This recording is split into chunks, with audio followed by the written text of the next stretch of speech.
రేవంత్ రాజకీయ కక్షతోనే కేసీఆర్ కుటుంబంలో గొడవలు మొదలయ్యాయని బీఆర్ఎస్ ఎమ్మెల్సీ దాసోజు శ్రవణ్ ఆరోపించారు. కాళేశ్వరంపై అసెంబ్లీలో హరీష్ రావు సింహంలా పోరాడితే దానికి భిన్నంగా కవిత వ్యవహరించడం బాధాకరమన్నారు. మొత్తం పార్టీ అంతా కూడా ఒక సందేహ డోలలో ఉన్నటువంటి ఒక పరిస్థితి.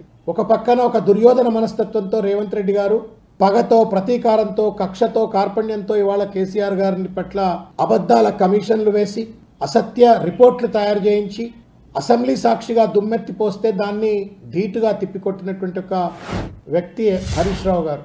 అవినీతి జరగలేదు అంటూ అసెంబ్లీలో హరీష్ రావు గారు పార్టీ శాసనసభ్యులు పార్టీ స్టాండ్ను అక్కడ బలంగా వినిపించినారు. కానీ దానికి భిన్నంగా కాళేశ్వరంలో అవినీతి జరిగింది, దానికి కారకులు హరీష్ రావు గారు అన్నట్లుగా అవినీతి జరిగింది అనేటువంటి ఒక విషయాన్ని వారు నొక్కి చెప్పడం ఏదైతే ఉందో అది తీవ్రమైనటువంటి violation of the parties code of conduct, పార్టీకి నష్టం కలిగించేటువంటిది. గతంలో కూడా ఇటువంటి కామెంట్స్ చేసినారు కాబట్టి వారిపై పార్టీ ఈ చర్య తీసుకొని వారిని పార్టీ నుండి సస్పెండ్